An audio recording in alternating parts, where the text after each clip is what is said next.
Hello guys, this is Ankur Kaushik and you are welcome on our channel UPSC accessible. आज हम पढ़ने वाले हैं प्रिसिपिटेशन के बारे में। Class 11th NCERT geography chapter भी 11 ही है, वाटर इन द एटमॉस्फेयर। ठीक है, तो प्रिसिपिटेशन के बारे में आज हम पढ़ने वाले हैं। प्रिसिपिटेशन क्या होती है मैंने आपको पहले बता चुका हूँ। हमारी अर्थ पे जो भी वाटर है वो एटमॉस्फेयर में घूमता रहता है, ठीक है, थ्रू वाटर साइकिल। क्या है, मान लीजिए ये अर्थ है, यहाँ पे पानी है, ये वाटर एटमॉस्फेयर में जाएगा थ्रू इवापोरेशन। इवापोरेशन होगा तो ये पानी जो होगा ये हमारे एटमॉस्फेयर में पहुंच जाएगा। कैसे? वाटर वेपर में कन्वर्ट होकर के। इवापोरेशन के थ्रू वाटर वेपर में कन्वर्ट होगा, फॉर्म चेंज हो जाएगी, इसकी गैसीय फॉर्म में आ जाएगा। अब ये एटमॉस्फेयर में पहुंच गया। एटमॉस्फेयर में पहुंचने के बाद यहाँ पे कंडेंसेशन होगा। फिर एटमॉस्फेयर में पहुंचने के बाद कुछ कंडीशंस होती है कंडेंसेशन की, मैं पहले आपको बता चुका हूँ। कंडेंसेशन भी ऐसे ही नहीं होता है, कंडेंसेशन भी कई तरीके का होता है। फोग होती है, मिस्ट होती है, ड्यू होती है, क्लाउड्स होते हैं, है ना, ये सब चीजें होती हैं, बता चुका हूं पहले। तो फिर कंडेंसेशन होगा। कंडेंसेशन में क्या हुआ, फिर दोबारा फॉर्म चेंज हो गई। ये पानी वाटर वेपर से वाटर में कन्वर्ट हो चुका है मॉइस्चर, लेकिन अभी भी इट्स इन द एटमॉस्फेयर। ये अर्थ पे वापस नहीं आया है। अर्थ पे जब वो वापस आएगा थ्रू क्लाउड्स, उस प्रोसेस को हम प्रिसिपिटेशन बोलते हैं। प्रिसिपिटेशन का मतलब होता है falling of water from the sky to the earth. Sky से अर्थ पे पानी आना in any form. It could be either in liquid और सॉलिड फॉर्म। लिक्विड फॉर्म में भी पानी आ सकता है और सॉलिड फॉर्म में भी आ सकता है वापस। अगर सॉलिड फॉर्म में आएगा तो उसको हम आइस बोलेंगे, स्नो बोलेंगे, हिल्स बोलेंगे, ठीक है। और अगर लिक्विड फॉर्म में आएगा तो उसको हम रेनफॉल बोलेंगे। अभी हम आगे पढ़ने वाले हैं, ठीक है। यहां तक समझ आ गया प्रेसिपिटेशन का मोटा मोटा क्या कह रही है NCERT. The process of continuous condensation in free air helps the condensed particles grow in size. हमने क्या पढ़ा था कि हवा, अभी सिर्फ क्लाउड्स के बारे में बात करते हैं। हवा ऊपर जाती है, क्लाउड्स बनते हैं, हाइग्रोस्कोपिक न्यूक्लियर के अराउंड कंडेंसेशन होता है, क्लाउड्स बन जाते हैं। लेकिन वो क्लाउड्स तो ऊपर है, वो नीचे तो नहीं आ रहे। नीचे कैसे आएंगे? क्लाउड्स बन गए, ठीक है, बारिश कैसे होगी? अब क्या होता है, वो कंडेंसेशन हो रहा है। जैसी पानी ऊपर, मॉइस्चर ऊपर गया, वार्म एयर मॉइस्चर को ऊपर लेकर गई, ठंडी, ऊपर क्लाउड्स बन गए। लेकिन ये प्रोसेस कॉन्टिन्यूसली चलता रहता है। नीचे से मॉइस्चर जो ऊपर जाती रहती है, ऊपर जब जाएगी कंडेंसेशन भी बहुत ज्यादा होगा, और जितने ज्यादा हाइग्रोस्कोपिक न्यूक्लियर इतने ज्यादा कंडेंसेशन, ठीक है। धीरे धीरे जब ये प्रोसेस रिपीट होता रहता है तो वो हाइग्रोस्कोपिक न्यूक्लियर के अराउंड जो कंडेंसेशन है वो और बढ़ने लगता है। तो उन वाटर ड्रॉपलेट्स का साइज बढ़ने लगता है, इतना बढ़ जाता है कि वो फिर एक जो वाटर ड्रॉपलेट जितना हो जाता है, जिसको कि रेन अब होल्ड नहीं कर सकती है। क्या कह रहा है आगे, the condense particles grow in size. जो कंडेंस पार्टिकल धीरे धीरे ग्रो कर जाते हैं साइज में। When the resistance of air fails to hold them. और अब क्या एयर उनको होल्ड नहीं कर सकती। एयर पहले तो जब तक वो हल्के थे उतना हल्का जितना संभाल सकती है तो एयर उसको होल्ड कर रही थी। अब वो भारी हो गए, वो ड्रॉपलेट पूरी बन चुकी है। द फोर्स ऑफ ग्रेविटी, और फोर्स ऑफ ग्रेविटी तो उसको खींच ही रही है। They fall on earth surface, तो क्या होगा, फिर वो अर्थ पे ही आएगा, ग्रेविटी अपना काम करेगी, है ना। So the condensation of water vapour, so after the condensation of water vapour, तो जब कंडेंसेशन हो गया वाटर वेपर का, उसके बाद the release of moisture is known as precipitation. Condensation तो हो गया, बादल बन गया, फॉग भी बन सकती है, मिस्ट भी बन सकती है। बादल वाले केस में कंडेंसेशन हो गया, अब भी कंडेंसेशन इतना ज्यादा बढ़ गया है कि रेन ड्रॉप फॉर्म हो चुकी है जिसको कि एयर होल्ड नहीं कर सकती। तो वापस जब ये पानी अर्थ पे फॉल करेगा, इसको हम प्रिसिपिटेशन बोलते हैं। It may take place in liquid और solid form. Precipitation liquid form में भी हो सकती है और सॉलिड फॉर्म में भी हो सकती है। ऑब्वियस सी बात है, गैसियस फॉर्म में तो होगी नहीं। गैसियस फॉर्म में तो वाटर वेपर दोबारा वाटर वेपर में तो कन्वर्ट होगा नहीं। या जो कंडेंसेशन हुआ है पानी, वाटर ड्रॉपलेट जो बनी, वो दोबारा वाटर वेपर में बिना हीट के कैसे कन्वर्ट हो जाएगी, है ना। तो ठीक है, या हो भी गई तो वापस अर्थ पे तो आएगी नहीं। तो जब वो पानी वापस अर्थ पे आता है, इधर इन लिक्विड फॉर्म और सॉलिड फॉर्म, तो हम उसको प्रेसिपिटेशन बोलते हैं। यहां तक क्लियर हो गया? चलिए अब आगे बढ़ते हैं।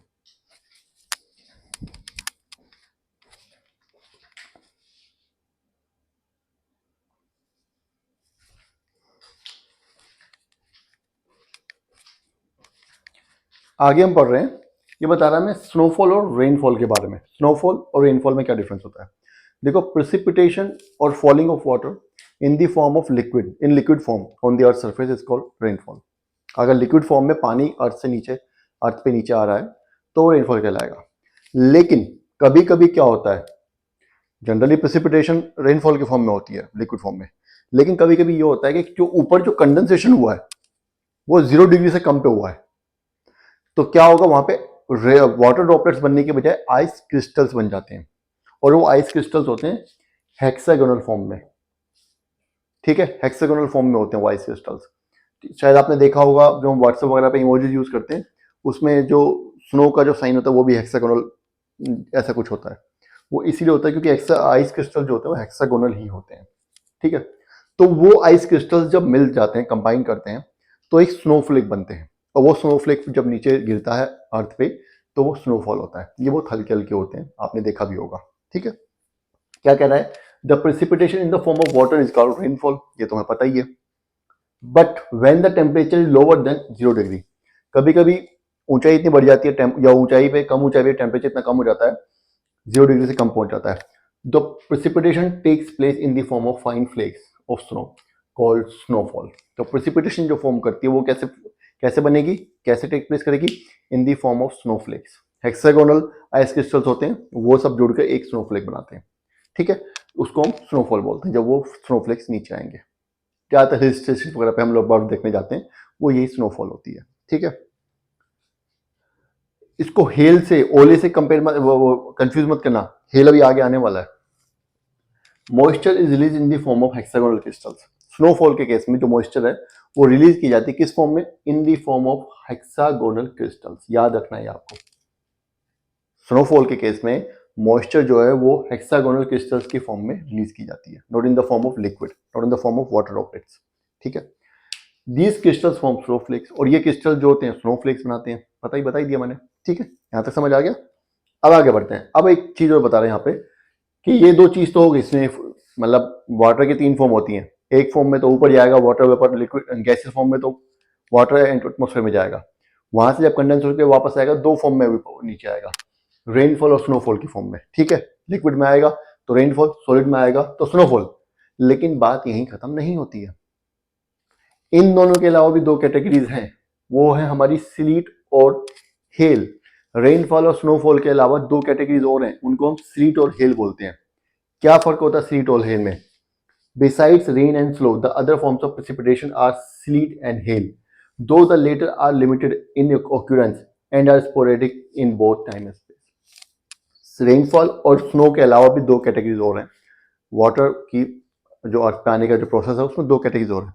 हालांकि ये दोनों जो है ये बिल्कुल बहुत ही, मतलब क्या क्या कहते हैं कि बहुत ही इरेगुलर होती हैं इन बोथ टाइम एंड स्पेस। इसका मतलब क्या, sporadic in time and space, ये बहुत ही लिमिटेड होती है। पहली बात तो ऐसा कभी कभी होता है, स्लीट और हेल कभी कभी होती है, हमेशा नहीं होती।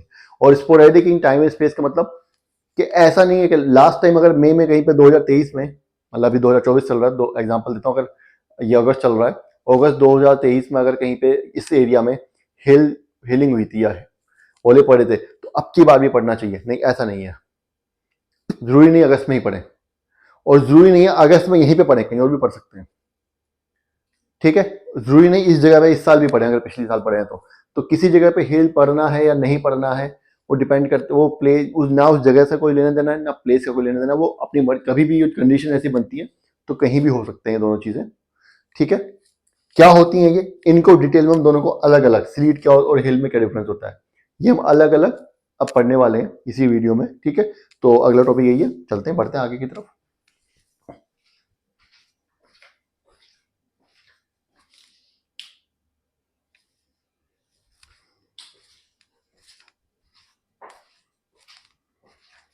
चलिए अब हम आ जाते हैं स्लीट पे।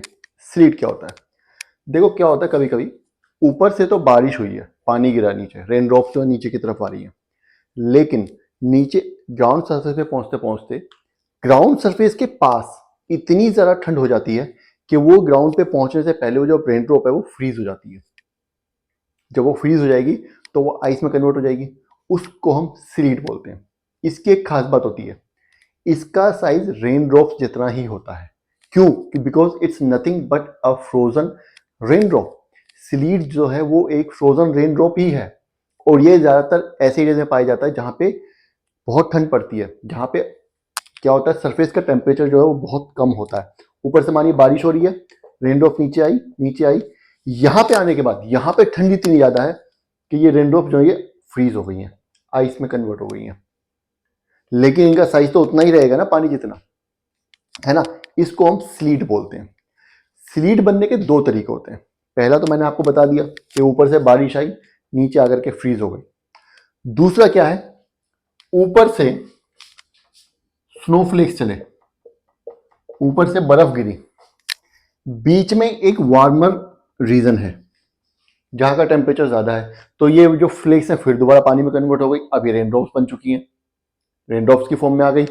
फिर दोबारा जब ये नीचे आई जहां पे कि सरफेस का टेम्परेचर बहुत कम है, ठीक है, तो फिर दोबारा से ये किस में कन्वर्ट हो जाएंगी, ये फ्रोजन रेन ड्रॉप्स में कन्वर्ट हो जाएंगी। ये रेन ड्रॉप्स जो है वो फिर से फ्रीज हो जाएंगी। समझ गए, ये भी स्लीट बनने का एक तरीका है। दो तरीके मैंने बता दिया। एनसीईआरटी इसको कैसे बोल रही है ये भी देख लेते हैं। Sleet is frozen rain drops और refrozen melting snow water, melted snow water. या तो फ्रोजन रेन ड्रॉप होती है या रीफ्रोजन मेल्टेड स्नो वाटर होती है। समझा दिए दोनों तरीके मैंने। आगे क्या कह रहा है, when a layer of air with the temperature above the freezing point overlies sub freezing layer. Freezing point, अब ये वाला जो रीजन है अबव फ्रीजिंग पॉइंट है और ये सब फ्रीजिंग पॉइंट पे है। Near the ground the precipitant takes पे in the form of sleet. समझा चुका हूँ कि यहाँ पे सब फ्रीजिंग, यहाँ पे क्या है फ्रीजिंग पॉइंट से ऊपर वाला अबव फ्रीजिंग पॉइंट का टेम्परेचर है। यहाँ पे रेन जो स्नो है वो मेल्ट हो चुकी है, नीचे जो टेम्परेचर है वो सब फ्रीजिंग है, मतलब फ्रीजन जीरो के आसपास है। तो फिर दोबारा यहाँ पे रेन ड्रॉप जो है वो आइस में कन्वर्ट हो जाएंगे and precipitation takes place in the form of sleet. ठीक है, समझ आ गया। यहाँ पे थोड़ा सा मैकेनिज्म बता रहा है ये। Rain drops which leave the warmer air encounter the cold air. Warmer air से रेन ड्रॉप्स कोल्डर एयर में आ गई, रिफ्रोजन हो गई हैं, फ्रीज हो गई हैं। As a result they solidify, as a result वो फिर दोबारा सोलिडिफाइड हो गई। सोलिडिफाई होने का मतलब आइस में कन्वर्ट हो जाना। And reach the ground as small pellets of ice not bigger than rain drops from which they are form. मैंने आपको पहले बता दिया कि वो छोटे छोटे बर्फ के टुकड़ों के रूप में फॉर्म में नीचे गिरती हैं, जो कि रेन ड्रॉप से ज्यादा बड़े नहीं होते, क्योंकि वो बनी तो रेन ड्रॉप से ही है ना, इसीलिए वो उनका जो साइज और शेप होते हैं वो रेन ड्रॉप जैसी ही होती है। यही डिफरेंस है स्नो और स्लीट में। अब स्लीट और हिल में आ जाते हैं। पहले अब हिल के बारे में जरा डिटेल में पढ़ते हैं। जब डिटेल पढ़ेंगे हिल के बारे में तो मैं आपको बता दूंगा हिल और स्लीट में क्या डिफरेंस होता है। ठीक है, चलो आगे बढ़ते हैं।